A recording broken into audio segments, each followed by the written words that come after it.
Ben resme liseyi bitirdikten sonra başladım. Lise bittikten sonra ben de burada olduğu gibi halk eğitimde bir kursa katıldım. Kurstaki öğretmenimin beni yönlendirmesiyle üniversite sınavına hazırlandım. Üniversite sınavını kazandım. İşte 4 yıllık eğitimimi tamamladım. Onun üzerine bir de yüksek lisans yaptım. Yüksek lisans yaptıktan sonra da şimdi de halk eğitimde kendi daha önce kurs gördüğüm yerde şu anda öğretmenlik yapıyorum. Bu da benim için ayrıca önemli bir duygu.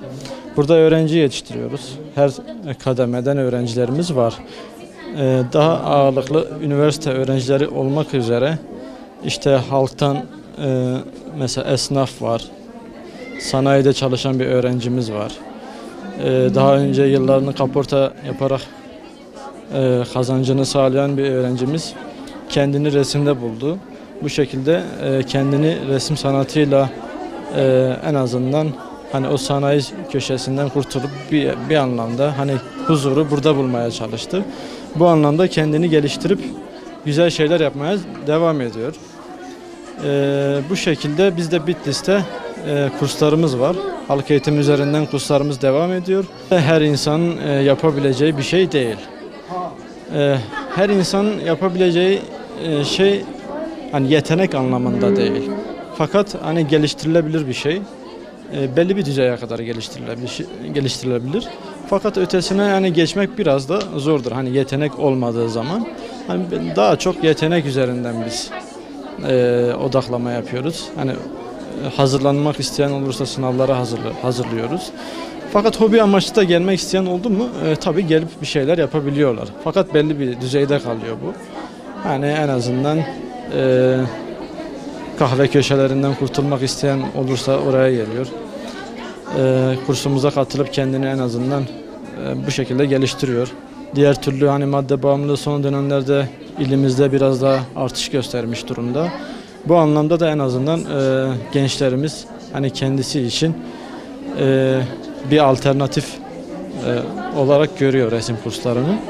Bu anlamda da yani gelenlere kapımız her zaman açık.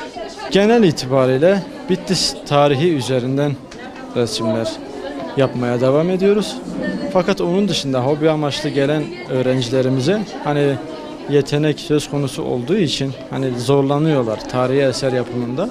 Biz de onlara yönelik işte manzara olur, işte kendini geliştirmek isteyenlere kara kalem tarzında çalışmalar üretiyoruz. Ama ben kendim şahsım adına söylemem gerekirse hani biraz daha Bitlis'in tarihi dokusuna uygun resimler yapmaya devam ediyorum. Yani bu anlamda en azından tarihi, kültürel değeri çok fazla olan bir ilde bulunduğumuz için hani bunu da bir şekilde yansıtmamız gerekiyor yani. Tavsiyem şu ki herkesin mutlaka kendini bulabileceği bir sanat alanı vardır.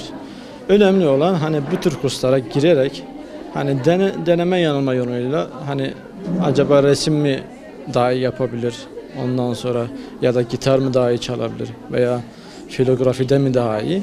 En azından hani mutlaka her insanın yapabileceği bir sanat dalı vardır ve olması da gerekiyordur. Bu anlamda onları tavsiyemiz kurslara katılsınlar, kendilerini bu anlamda geliştirsinler. Gönül ister ki hepsini satalım.